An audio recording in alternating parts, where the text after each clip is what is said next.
I turned in my badge on a Tuesday morning in early June, 25 years of financial crimes work reduced to a manila envelope, a handshake in a fluorescent-lit hallway, and a strange hollow kind of freedom I didn't know what to do with yet.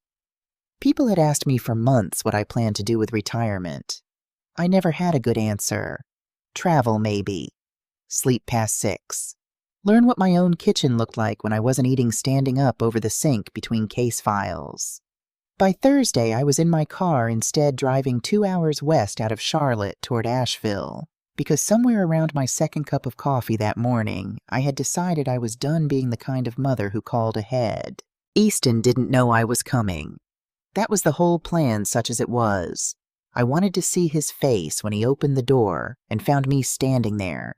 Instead of hearing my voice on the phone announcing a visit 3 weeks out, the way I usually did, the way the job had trained me to do everything. Scheduled, documented, never a surprise, never a risk I hadn't already calculated. I was 60 years old, and I had spent most of my son's life missing pieces of it a little at a time, not through any single failure I could point to, and name just the slow erosion of 100 small absences that add up to something you don't notice, until you're alone on a highway, trying to remember the last time you actually watched him cook, instead of hearing about it secondhand. His father used to say Easton was born already knowing how to hold a knife properly. Blaine ran a diner off the Parkway for 9 years, the kind of place where regulars kept their own coffee mugs behind the counter, and the specials board never really changed because nobody wanted it to. Easton spent every summer of his childhood underfoot in that kitchen until underfoot turned into useful, and useful turned into apprentice. And apprentice became the only language father and son seemed to need with each other. Blaine's heart gave out in the walk-in cooler one January morning 18 years ago. Now no warning, no history of it in the family that anyone had ever mentioned, just gone before the ambulance made it halfway there. Easton was 16. I closed the Blue Ridge Diner within the month. I told myself it was practical that I couldn't run a restaurant and raise a grieving teenager and chase fraud cases on a federal timeline all at once, and that much was true. But it was also the easier truth to hold on to than the harder one, which was that I didn't know how to walk into that kitchen without Blaine standing in it. I still remember the last full Sunday I spent in that diner 2 weeks before he died. Blaine flipping pancakes with one hand while he argued with Easton about the correct way to season a cast iron pan. Both of them so certain they were right that neither one noticed me standing in the doorway. Coffee going cold in my hand, timing how long I could watch before either of them looked up. 10 minutes that time. Blaine lost the argument the way he always did with Easton by the end, not because Easton was right, but because Blaine liked watching him defend an idea until it held together properly. That was how he taught without ever calling it teaching. I never told either of them I'd stood there watching. Some memories you keep whole simply by never saying them out loud the way you'd cup a candle flame with your own hands in open wind, careful not to let your own breath be the thing that puts it out. Easton kept his father alive the only way he knew how. He worked line cook jobs all through his 20s, learned butchery from a chef who'd trained in New Orleans, and saved and borrowed and called in every favor he had, until at 28, he opened a small place of his own on the western edge of downtown Asheville. He named it Ridgeline Table, not after his father, not some grief memorial dressed up as a menu, just a quiet nod to the mountains that had raised them both. I had visited twice since it opened 6 years ago now. Both times I left early for a case, promising I'd come back properly once things slowed down. I was still telling myself that when I turned onto his street that afternoon and found the restaurant dark at 4 o'clock on a Thursday, the exact hour when a place like his should have been deep into prep for the dinner rush. The parking lot usually half full of delivery trucks by then. The planters out front, the ones Easton always kept stocked with rotating herbs. So the smell hit you, before you even reached the door, stood dry and browning at the edges, soil cracked from weeks without water. A stack of unclaimed delivery boxes sat under the awning cardboard, gone soft from at least one rainstorm, an invoice taped to the top box curling up at the corners. Through the glass I could make out the dining room beyond the host stand chairs still pushed in with the kind of precision that meant a closing shift had ended normally, nobody expecting the doors to stay locked this long. None of it was dramatic on its own. Restaurants have slow weeks. Owners take breaks. But all of it together, the dead herbs, the soaked cardboard, the chairs squared away for a service that never resumed, made my stomach tighten in a way I didn't yet have a name for. A hand-lettered sign was taped inside the glass door, temporarily closed for renovation. My first reaction wasn't alarm, just irritation with myself for not calling ahead after all. Restaurants close for renovations. People take vacations, hire new contractors, replace a walk-in compressor that finally gave out. I told myself that twice before I got out of the car, and I almost believed it both times. A young man was sitting on the low brick wall near the entrance elbows on his knees, phone in one hand, with the particular stillness of someone waiting for a call he had already quietly stopped expecting. He looked up when my door shut. "You're not here about a job, are you?" he said. It came out flat, more statement than question, like he'd said some version of that sentence to enough people already that week to have the delivery down. I told him I was looking for Easton, that I was his mother. Something shifted in his face all at once, relief and worry arriving together the way they do when someone has been carrying a piece of information too heavy to hold alone and has just been handed permission to set it down. His name was Dawson Van. 17, he told me, though he said it the way 17-year-olds say their age when they're trying to sound a little older than they feel. He'd worked the line at Ridgeline Table for 8 months, ever since his caseworker had helped set up the interview. He told me Easton had gone down in the kitchen almost 2 weeks earlier, mid-shift dropped a saucepan and folded straight onto the floor before anyone could catch him. An ambulance came fast, he said, lights and everything. After that, Noelle told the staff Easton was recovering at a private facility and didn't want visitors, and a few days later she told everyone the restaurant would stay closed until further notice, unpaid effective. Immediately no explanation beyond that. He mentioned almost as an afterthought that Noelle had come by the restaurant twice in the 2 weeks before Easton collapsed, both times after close asking oddly specific questions about the register totals and the vendor accounts, things she'd never shown any interest in before as far as Dawson knew. She'd asked to see the supplier invoices once he said, and Easton had laughed it off, told her accounting wasn't exactly date night material, and she'd laughed too and dropped it. Dawson hadn't thought much of it at the time. He said it now the way people say things they've only just started to wonder about themselves, turning a small detail over slowly to see if it looked different in new light. I filed it away without comment the way I'd learned to file away 100 small inconsistencies over 25 years. Not yet a fact, just a thread worth remembering later. "Nobody's heard from her in 6 days, Dawson said. I only kept coming by because somebody left the walk-in unlocked, and I didn't want all that food rotting on top of everything else. Seemed like the least I could do." I asked if he knew which facility. He didn't. Nobody did, apparently not even the sous chef who had quit after the first week without pay and stopped answering the kitchen group chat entirely, and not the 2 servers who'd already found new jobs across town. "I like him a lot," Dawson said, quieter now, looking down at his phone instead of at me. "Chef, I mean. He's the only person who ever told me I was good at something before I'd proven it to myself. Gave me a shot nobody else would have." A voice called across the street before I could ask him anything else. An older woman in a gardening apron crossing over with the particular urgency of someone who has been waiting all week for an excuse to talk to somebody. She introduced herself as Alma Standing Deer, said she'd lived across from Easton's house for 6 years now, watched him plant the dogwood in the front yard himself. The week he closed on the place, insisted on digging the hole even though it was 90 degrees out. "You're his mother," she said. Not really a question either. "I've seen your picture on his refrigerator. He talks about you more than you'd probably guess." I asked her as evenly as I could manage what she knew. She told me she'd heard the ambulance a little after midnight, 2 Fridays back, seen the lights through her curtains, recognized the logo on the side of the truck. Because her own son had driven for Parkway EMS for 3 years before he went back to school for nursing. She said Noelle hadn't stayed in the house much since that night. A moving truck had come 4 days later, taken out 2 dressers and several boxes, while Noelle stood on the porch directing men she'd clearly hired for the job, phone pressed to her ear the entire time. When Alma had asked if Easton was doing any better, Noelle looked at her like the question itself was an inconvenience, and said only that it was complicated and went back inside before Alma could ask what that meant. She didn't cry once, Alma said. Not that I saw and I was watching. You notice things like that living across the street from somebody. I asked if she'd ever met any of Noelle's family, any friends who came around. Alma thought about it for a moment, genuinely thought about it the way people do when they realize mid-sentence that they're about to say something they hadn't fully noticed until somebody asked. Not once, she said slowly. 6 years, and I've never seen a single person come to that house for her. Not a sister, not a friend from before, nobody dropping off a casserole or borrowing a ladder, nothing.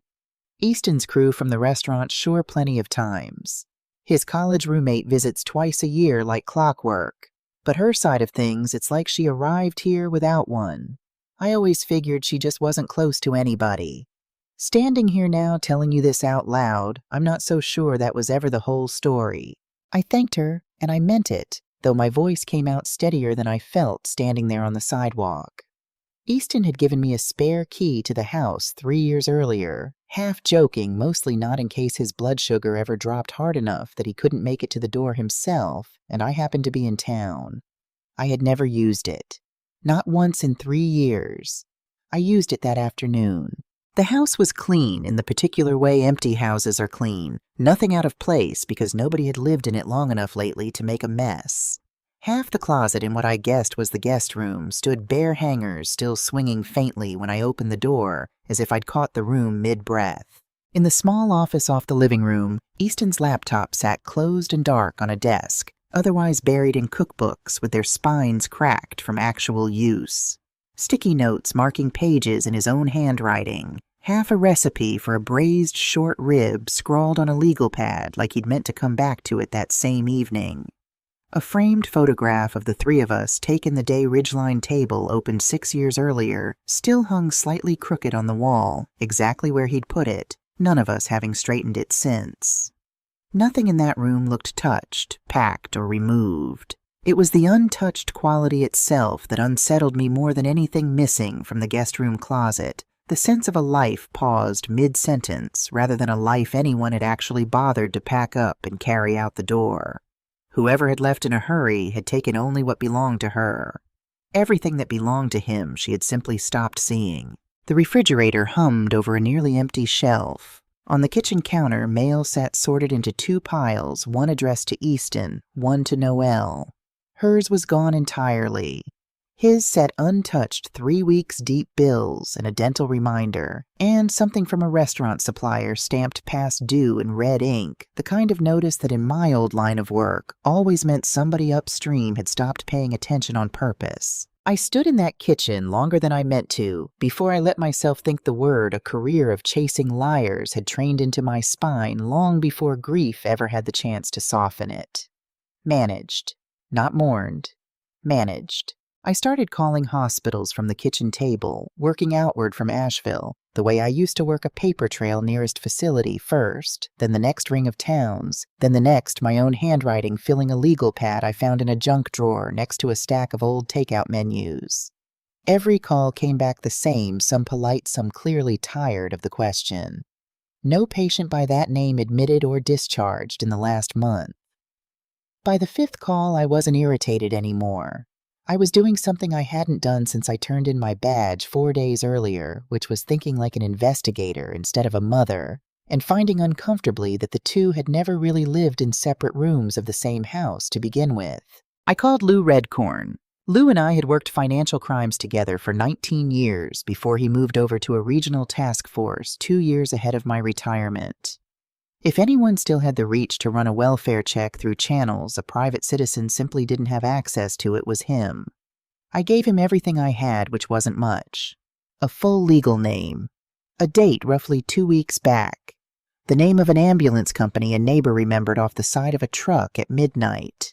He called back in under 40 minutes.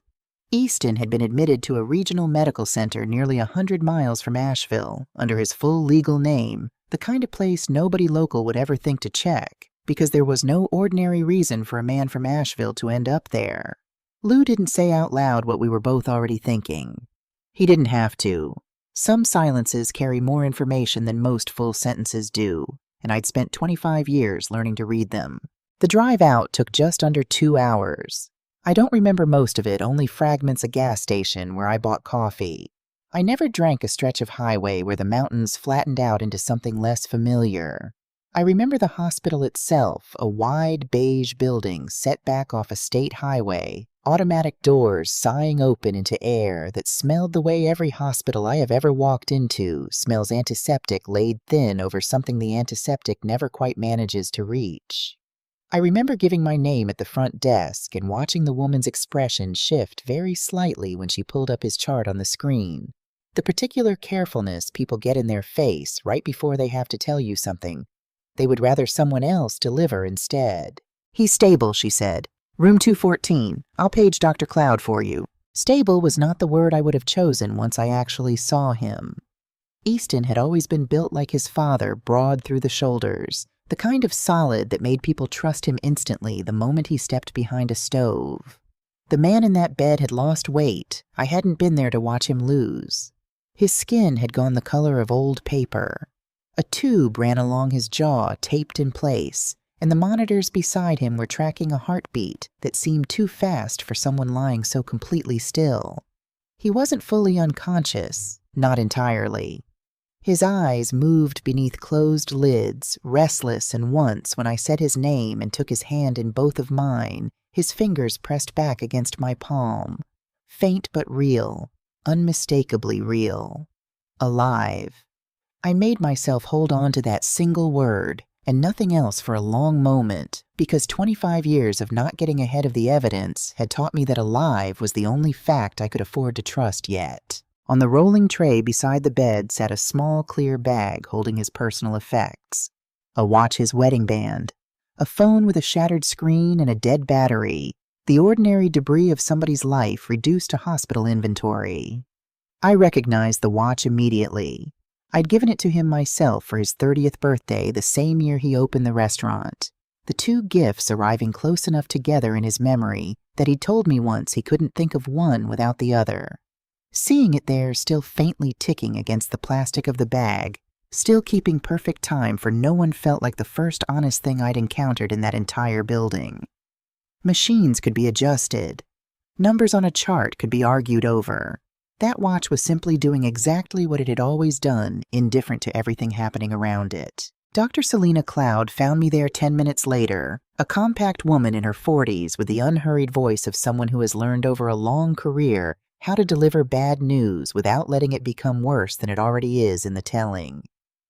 She confirmed that I wasn't listed anywhere on his intake paperwork as next of kin asked gently who I was to him, and after I explained and watched her make a quiet, private decision about how much to trust me, she pulled a chair over and sat down across from me, instead of standing the way doctors usually do when they're only planning to stay a minute. "His liver function has been declining steadily since admission," she said in a pattern I haven't been able to fully explain yet. "He's 34 with type 1 diabetes. His own outpatient records show was well controlled for years. Tight numbers, no history of the kind of crisis that puts a grown man into a partial coma. He came in with his blood sugar catastrophically low and his liver already under visible strain.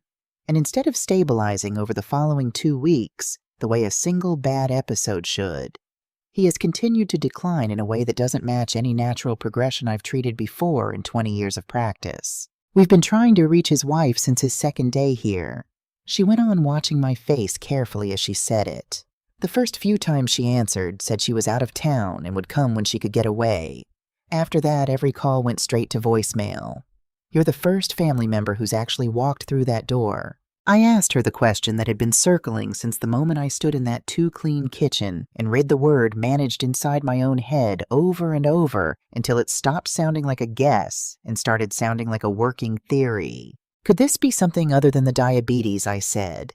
"Something done to him, and not by illness alone." She was quiet for a moment, the particular kind of quiet that belongs to people trained not to say a thing until they have enough evidence to say it responsibly out loud to a stranger who might do something with it. Then she told me new lab panels had come back from the hospital's lab less than an hour earlier, results she had already been on her way to call me in for regardless of what I'd just asked, showing a metabolic disruption his diabetes alone could not produce. She used the phrase exogenous cause carefully, the way people choose their words when they already know the next sentence. Out of your mouth is going to change the shape of the room you're both standing in. I'm required to flag this for further review given those numbers, she said. And given what you've just told me about the house and about his wife, I think it's better you hear that directly from me now before anyone else has the chance to explain it to you differently.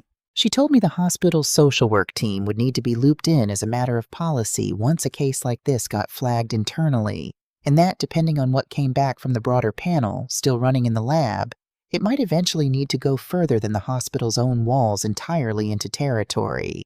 She wasn't authorized to speak to directly.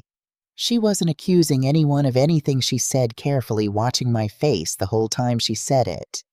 She was only telling me what the numbers required her to do next procedurally and giving me the chance to hear it plainly from a doctor sitting across from me instead of piecing it together later from a stranger's phone call or a letter in the mail. I appreciated that more than I had words for in the moment, though I only managed to nod. I sat in that plastic chair with my son's hand still warm in both of mine and felt 25 years of training rise up through the grief like something surfacing slowly from deep water. This was no longer only a hospital room. Whether I was ready for it or not, it had just become the opening file of a case, the first page of something with a name and a timeline, and a person who would eventually have to answer for it. And for the first time since I had handed in my badge 4 days earlier, I understood that retirement had never actually begun.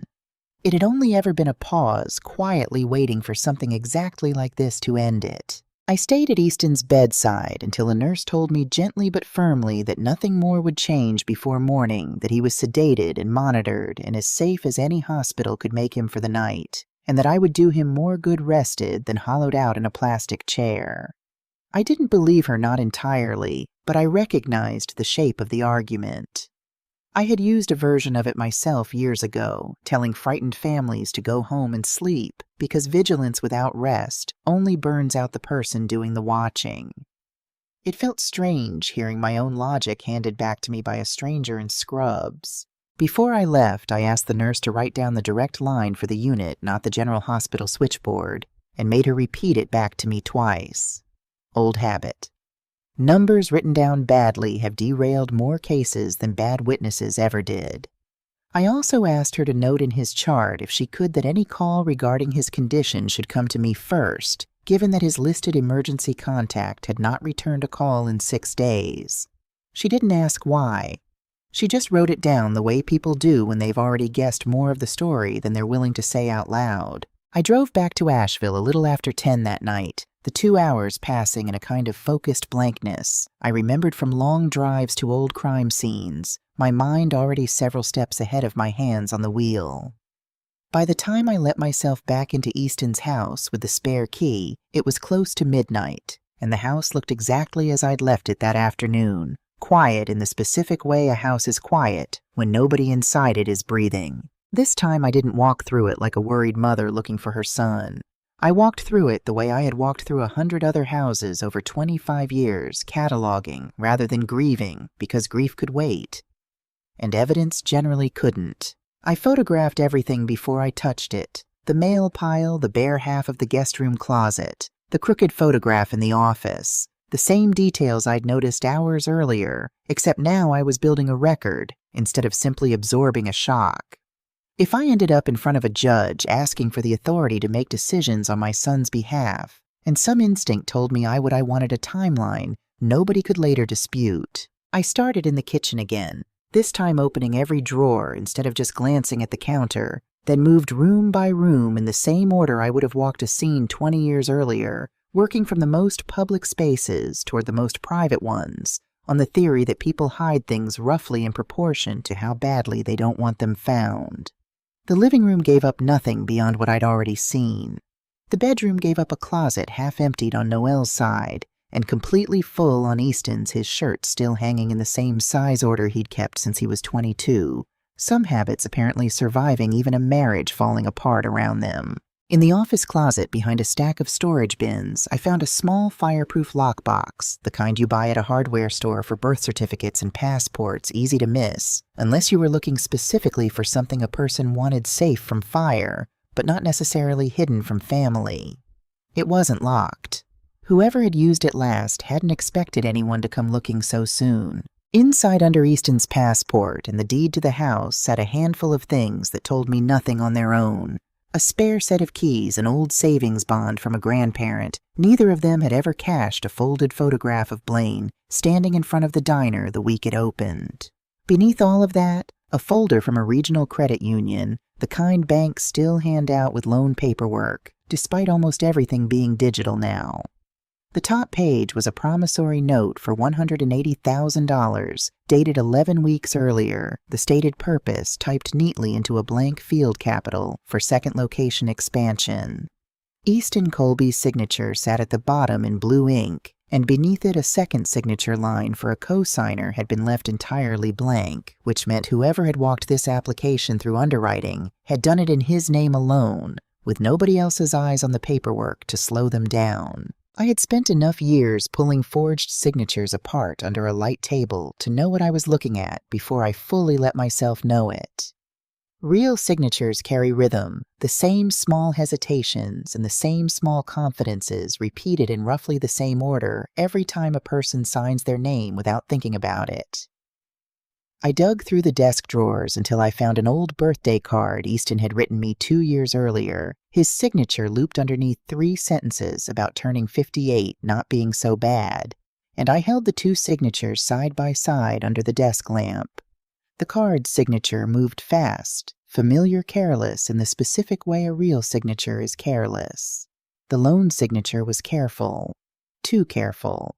Someone had drawn my son's name rather than written it, slowing down exactly where a person copying a shape from memory slows down, speeding up exactly where they assume no one will ever look closely enough to notice the difference. I sat with that birthday card in one hand and the loan in the other for longer than I want to admit, feeling something crack quietly in my chest that had nothing to do with the money and everything to do with the specific, deliberate patience it takes to forge a person's name convincingly. That kind of patience does not belong to panic. It belongs to planning. No one had ever mentioned a second location. Not Dawson, not the sous chef who'd quit within a week. Not Alma across the street, who seemed to know more about the daily texture of Easton's life than half his own staff did. A man does not quietly plan to open a second restaurant and tell absolutely nobody, not his mother, not his kitchen, not the 17-year-old he'd spent 8 months mentoring. Whatever that money had gone toward, it had not gone toward garlic presses and a second walk-in. I didn't sleep much that night, and what little I did get I spent on Easton's couch with the folder sitting on the coffee table in front of me, as if it might rearrange itself into something less alarming if I looked away long enough. In the morning, I looked up the address listed on the loan application, a commercial unit on the far side of downtown, and drove over before I'd even finished the coffee I'd made in his kitchen out of habit rather than appetite. It was empty. Not recently empty, not mid-renovation, just empty in the settled way a space gets when nobody has touched it.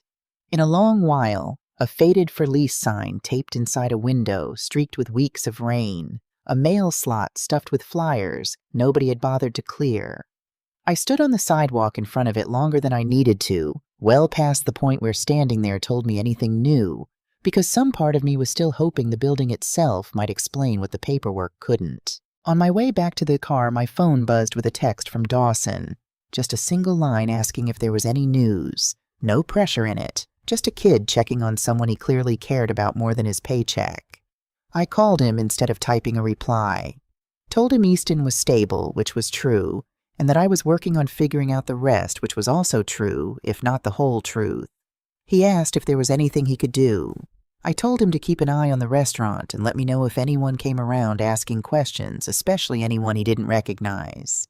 He said he would, and something in the way he said it, steady a little older than 17, reminded me why Easton had bothered to give a kid like that a shot in the first place. I called Lou from the SAR. Told him what I'd found: the loan, the signature, the empty storefront standing in for a business that had never existed anywhere except on a piece of paper.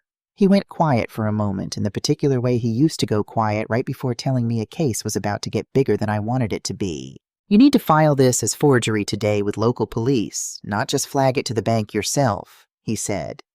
A bank hears a family member's suspicion they might sit on it for weeks running their own internal review before anyone acts.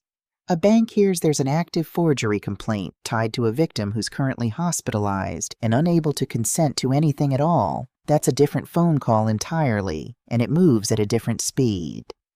I can make a call to see who picks it up, but the report itself has to come from you in person today, not tomorrow. I spent the better part of that afternoon in a police station I'd never had reason to walk into before on the far side of an interview table for the first time in 25 years, instead of behind it, giving a statement to an officer who took the signature comparison more seriously than I expected once I explained what I used to do for a living. You worked fraud for the state for 25 years, and you're telling me your daughter-in-law forged your son's signature on a loan while he was unconscious in a hospital bed, the officer said at one point. Not quite a question, more like he wanted to hear it, said out loud to make sure he'd understood correctly. I told him that was exactly what I was telling him. He looked at the signature comparison I'd printed at the library that morning for a long moment, then back up at me. I've seen worse handwriting fool worse people, he said finally. This isn't nothing. I'm putting a rush flag on it. By the time I left, a formal forgery complaint existed with my son's name on it as the victim, and Lou's earlier call had apparently already found its way to the right desk, because the officer mentioned almost in passing that someone from financial crimes would likely be in touch within the week. The call came the following afternoon, not from a detective yet, but from the credit union's fraud department. A woman who identified herself only by title and case number, careful in the practiced way of someone who spends her entire job on the phone with people who are either furious or frightened, sometimes both at once. She couldn't share everything she said, not yet, not until the police investigation caught up to what her own department had already traced internally. But she could tell me the loan proceeds had never gone anywhere near a commercial lease or a restaurant build-out.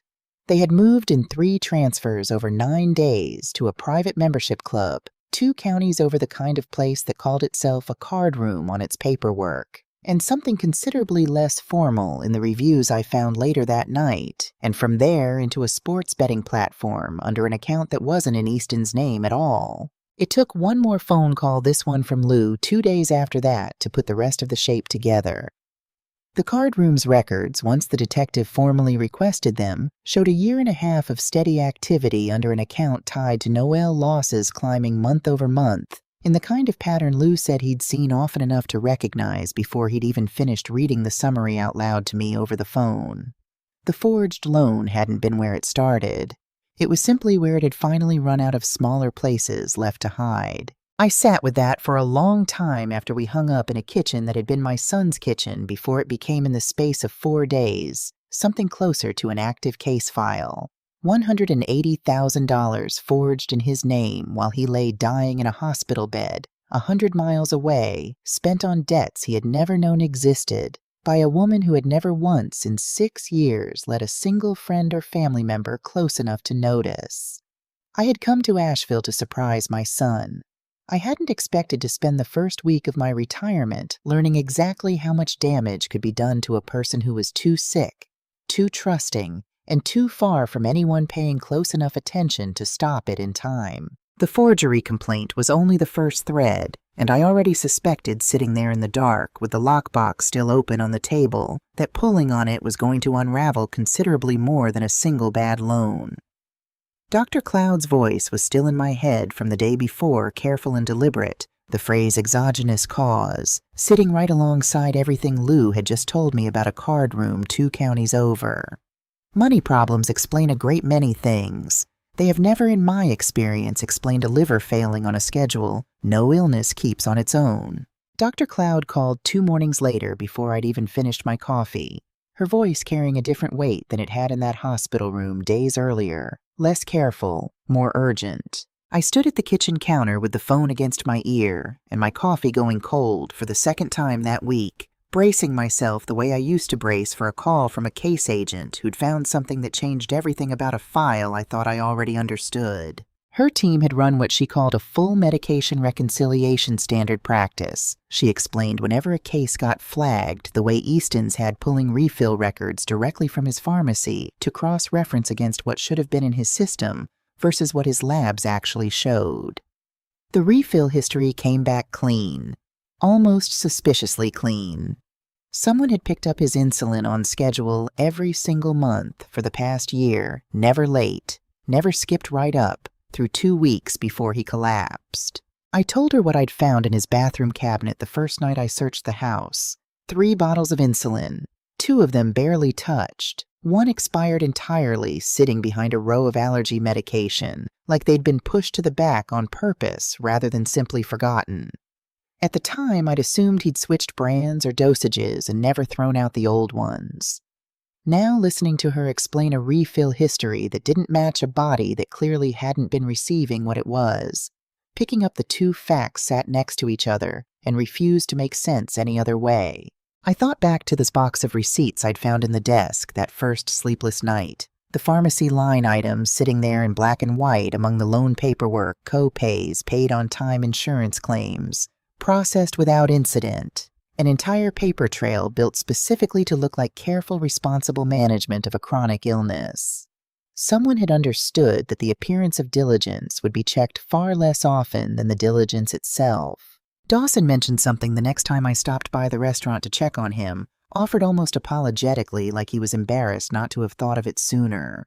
He said Noel had come by the kitchen a handful of times over the past few months to drop off or pick up his medication kit whenever Easton got slammed during a dinner rush and couldn't leave to run the errand himself. Nice of her, he'd thought at the time. He said Easton had also been having what the kitchen quietly called bad days, more often lately sweating through service hands, shaking badly enough that he'd hand off knife work to someone else, and that Easton always apologized for it afterward, blamed himself, said he must not be managing his numbers as carefully as he used to. He kept saying, "Sorry, chef, my bad," like it was on him, Dawson said, picking at a loose thread on his apron instead of looking at me. I told him twice it was fine, man. Slow down, eat something. I didn't think there was anything else to say.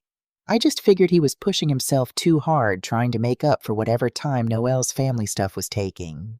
He looked up at me then, and I watched him do the same math I'd already done out loud in real time on his own face. He was apologizing for something being done to him. I sat with that in the car outside Ridgeline Table for a long time before I could make myself drive anywhere. I drove straight to the hospital instead of home. He was still sedated, still tethered to the same quiet chorus of machines, but the nurse on shift told me his numbers had been trending in the right direction for 2 days, running slow but real. I sat with him for an hour, telling him about the restaurant, about Dawson. About nothing in particular, the way you talk to someone you're not sure can hear you, but refuse to stop talking to anyway. Once when I mentioned Blaine's name, his fingers moved against the blanket, faint. Probably nothing, probably just a nerve firing at random. I chose to believe it was something else.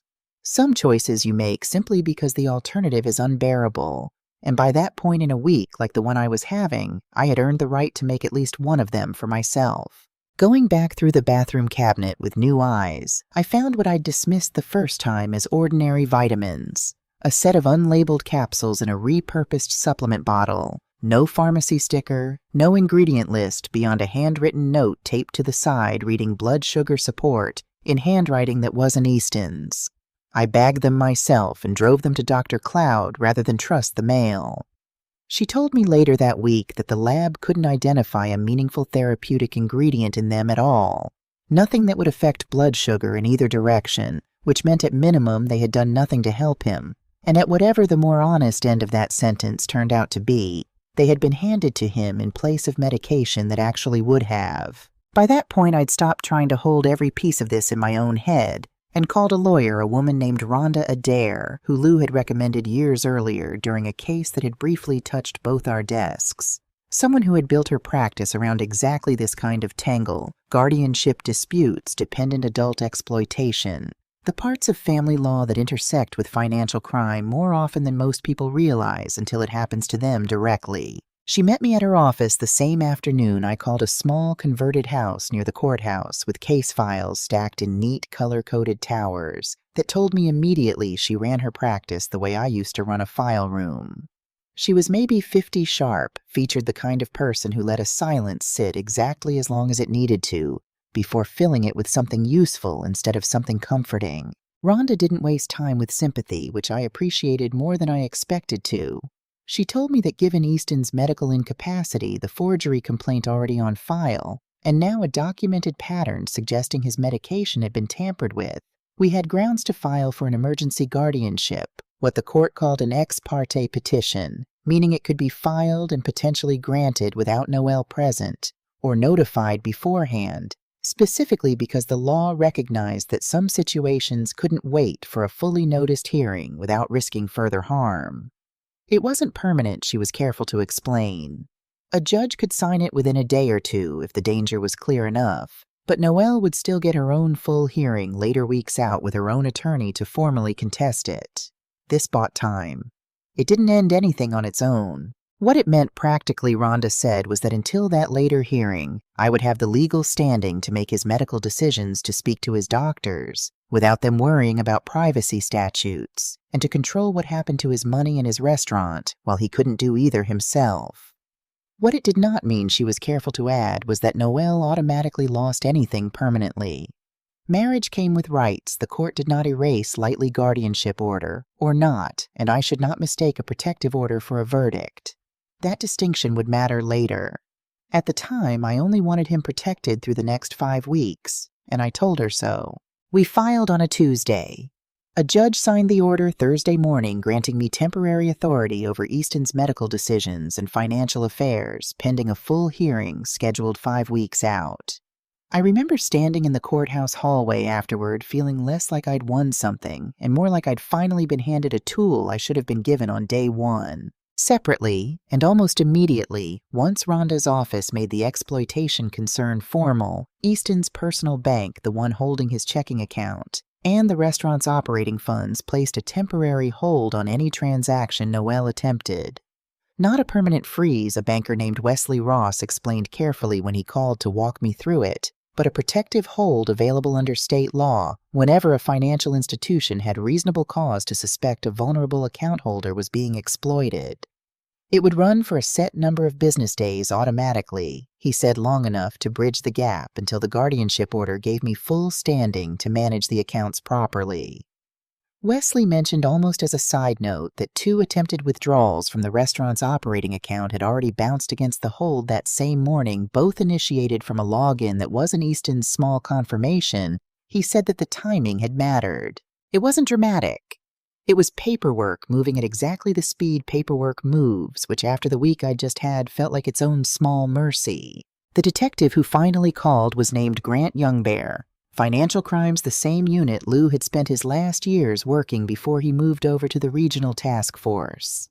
He'd inherited the forgery case, he explained, and then inherited quite a bit more once the hospital's findings and Rhonda's guardianship filing landed on his desk within days of each other. He asked me to come in and walk him through the whole timeline in person, which took most of an afternoon, and he asked more questions about the unlabeled capsules than anything else, writing steadily the entire time I talked. He had the particular calm of someone who had sat across a table from a great many people who lied to him for a living, unhurried, unreadable, the kind of patience I recognized because I used to wear it myself like a second uniform. At the end of that first meeting, he told me something I hadn't expected to hear from a stranger. He said cases like this usually reached him too late to matter after the money was long gone, and the person it had been taken from wasn't around anymore to describe what had happened to them. He said having Easton still alive and having me willing to hand over every document instead of protecting the family name put this one in rare company. I didn't know what to say to that, so I didn't say anything. He brought Noelle in 3 days later. Not arrested yet, he told me beforehand, just asked to come answer some questions about the loan standard language meant to keep her cooperative enough to walk through the door on her own rather than force the issue. I wasn't in the room. I sat in the same courthouse hallway I'd stood in days earlier, waiting while Youngbear did the part of this job I used to do myself for 25 years, and understood for the first time from the outside how long an hour can feel when you're not the one asking the questions. I thought about all the families I'd made wait in hallways just like it over the years. The coffee gone cold in paper cups. The way people's hands find something to do with themselves. Folding and refolding the same receipt when there's nothing left to control but their own stillness. I hadn't understood it properly until that afternoon. Understanding it did not make the waiting any shorter. Young Bear found me afterward in the hallway, looking like a man who had just finished something he didn't especially enjoy finishing. He told me most of it standing right there, still holding his notepad. Confronted with the signature comparison and the lab results on the capsules, Noelle had stopped denying the loan almost immediately, he said. She admitted forging it said she'd been afraid Easton would leave her if he ever found out how much she owed. Said the card room debt had started small over a year earlier and simply never stopped growing, no matter how quietly she tried to manage it herself. At one point, Young Bear said she'd looked directly at the recording camera rather than at him and said I was going to pay it all back once the second location made money, as if the fake business plan had somehow become real to her simply from having written it down enough times on enough forms. He said it was the only moment in the entire interview she seemed to actually believe something false rather than simply say it. On the supplements, she was less direct. She said she'd read online that they could help stabilize blood sugar naturally, that she genuinely believed they might reduce how much insulin he needed, save money, help him feel less dependent on needles. She denied more than once ever wanting to hurt him. She kept returning to the same phrase Young Bear said. I didn't think it was that serious. I asked him if he believed her. He said intent was a question for a jury, not for him, and that either way, believing she hadn't set out to kill her husband didn't erase what the evidence actually showed: a man in a coma, a forged loan in his name, and 11 months of unexplained close calls. The restaurant staff had been quietly blaming on his own discipline instead of on anyone else. She was under arrest by the time he finished telling me, charged that same afternoon with forgery, bank fraud, and endangering a dependent adult, the specific language reserved for cases where someone with a documented medical vulnerability is placed at serious risk by a person responsible for their care. My phone rang before Young Bear had even finished his own report, apparently because it was Dr. Cloud on the line less than 20 minutes later, her voice faster than it had been in any of our previous calls. Easton had spiked a sudden fever, his numbers crashing in a direction they hadn't during the entire stay so far. A possible infection stacked on top of everything else. His body was already struggling to fight. They were moving him back into intensive monitoring immediately.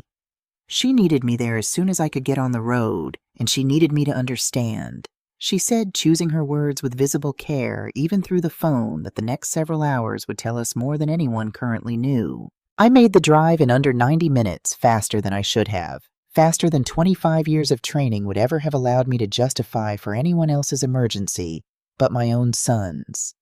Somewhere around the halfway mark, I stopped thinking about forged signatures or card rooms or an unlabeled bottle sitting in an evidence bag somewhere in Young Bear's office, and thought only about a hospital bed 100 miles ahead of me, and the particular specific fear of arriving 5 minutes too late to something you had already once before in your life arrived too late for.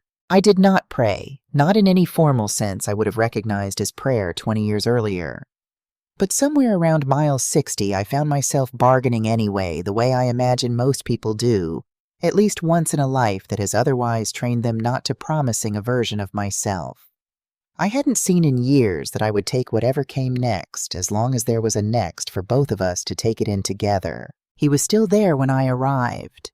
That was the only fact that mattered for the first several minutes before Dr. Cloud found me in the hallway, with a face that had shifted finally from careful to something closer to relieved. I don't remember sitting down in the chair outside his room, only realizing at some point that I already was my hands wrapped around a paper cup of coffee, gone cold before I'd taken a single sip, watching through the window as 2 nurses moved around him with the brisk, unhurried competence of people who had done this exact dance 1,000 times before and trusted the choreography completely.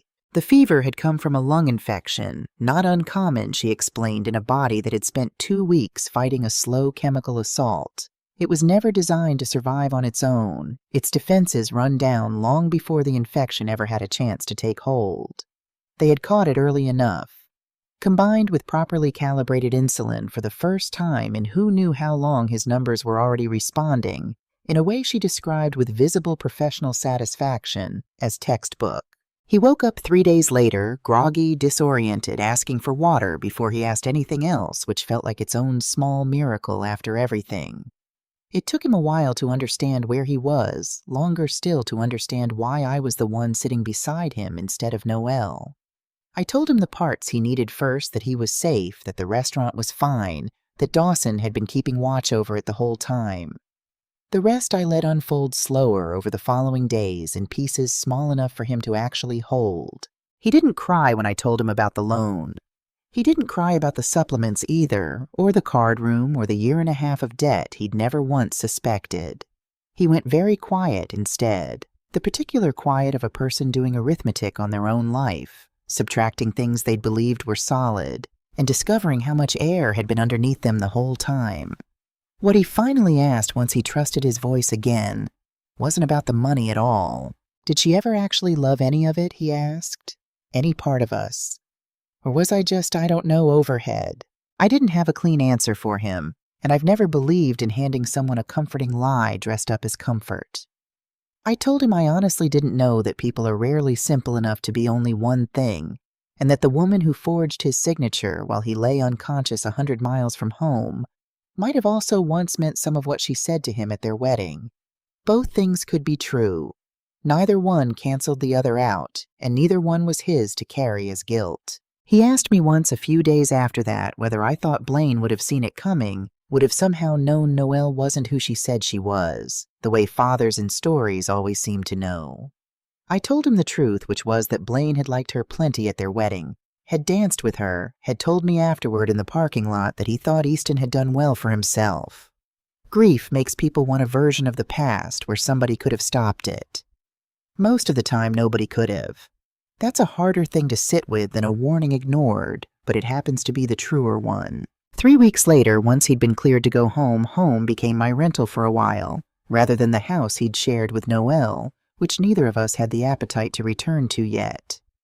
He spent his mornings sleeping later than he ever had in his life, and his afternoons doing small, deliberately unimportant things, reorganizing my kitchen cabinets, reading once for almost an hour, simply staring at the mountains from the porch, without saying anything at all. On one of those afternoons, he asked if I still had any of Blaine's things, and I realized with some shame that I did a storage unit I had been quietly paying for 18 years without ever once opening the door. We went together on a Saturday.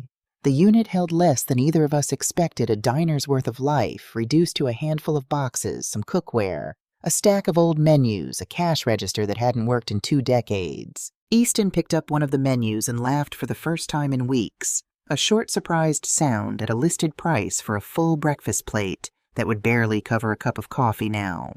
I stood back for most of it and let him lead understanding without either of us saying so that this particular unpacking belonged to him more than it belonged to me. Near the bottom of the second box, wrapped in a dish towel that still smelled faintly of the diner itself, we found his recipe notebook, the one he'd carried in his apron pocket for 9 years, pages soft at the edges from handling his handwriting, exactly as I remembered it, quick and slanted and entirely legible, only to the two of us. Easton went through it page by page, reading recipes out loud, in a voice that kept catching and then steadying itself again, and near the back, tucked flat against the inside cover where it had clearly been placed on purpose rather than lost, he found a folded bank statement and a single index card in Blaine's handwriting. The statement was for a small custodial savings account opened in Easton's name a little over a year before Blaine died, modest deposits made every few months. Whenever the diner had a good stretch, the kind of quiet, unglamorous saving a man does for a kid, he assumes he'll have decades left to watch grow up. The index card read only for whenever you actually need it, not before. Love, Dad. Neither of us had ever known it existed. In the chaos of that January 18 years earlier, closing the diner within a month, moving a grieving 16-year-old through the rest of a school year, starting a job that quickly swallowed every spare hour I had. I had gone through Blaine's obvious paperwork, the mortgage, the insurance, the things a lawyer tells you to handle first, and never once thought to look for something he'd never mentioned having. It had simply kept compounding quietly for 18 years in an account so small, No bank had ever bothered flagging it as dormant enough to escheat to the state, waiting exactly the way the card said for whenever it was actually needed. It wasn't a fortune. 18 years of modest deposits and modest growth had turned into something closer to real money than either of us expected enough to matter, not enough to solve anything on its own. The criminal case took the better part of 4 months to resolve, which Rhonda told me more than once was actually fast by the standards of cases this complicated. Young Bear's investigation expanded twice along the way. Once, when the card room's records surfaced 2 smaller similar loan attempts Noelle had made with other lenders, before Easton's both denied, and once when the state medical board opened its own separate inquiry into how the supplement capsules had made their way into a chronically ill man's medicine cabinet. In the first place, an inquiry that, as far as I know, never definitively closed. The guardianship hearing itself, the one scheduled 5 weeks out for Noelle to formally contest, never actually happened in any contested sense. By the time the date arrived, she was already in custody awaiting trial on the criminal charges, and her attorney sensibly chose not to spend resources fighting a civil order that carried far less weight than what she was actually facing. The judge made the temporary authority permanent in about 4 minutes, with nobody in the room to argue otherwise. In the end, Noelle's attorney negotiated a plea forgery bank fraud and endangering a dependent adult in exchange for a recommended sentence, and an agreement that spared Easton the ordeal of testifying at a full trial. The divorce, which Rhonda had filed on Easton's behalf the same week as the guardianship order, moved in parallel and settled quietly, a restitution order attached directly to the divorce decree, making clear that Noelle held no claim whatsoever to the restaurant, the house, or anything held in Easton's name. Some fights end with a bang. That one just ended with enough paperwork to fill a drawer. The sentencing hearing happened on a gray Tuesday in October, a little more than 4 months since I'd first turned onto Easton Street and found the restaurant dark. Easton insisted on being there in person, against Dr. Cloud's mild objection, and my stronger one still thinner than he should have been, still tired in a way that showed in how carefully he moved, but steady enough on his own 2 feet that neither of us could find a real argument against it. The courtroom itself was smaller than I expected, wood-paneled, half-empty, except for a court reporter, a bailiff, and the handful of people any case like this eventually accumulates. Noelle sat beside her attorney in a plain gray suit, no jewelry, hair pulled back, dressed by someone who understood exactly how a judge weighing a plea agreement reads a person before they've said a single word. He asked to read his own victim statement. I offered more than once to read it for him if his voice gave out partway through. He told me with a flicker of the stubbornness that used to make him and Blaine argue for the sheer pleasure of arguing that this was one thing he needed to finish himself. He stood at the podium longer than the statement itself required, gathering the kind of steadiness that can't be rushed. When he finally spoke, his voice was quieter than I expected and somehow carried further because of it. "I trusted you with my name," he said, looking at Noelle rather than at the judge. "Not just my last name.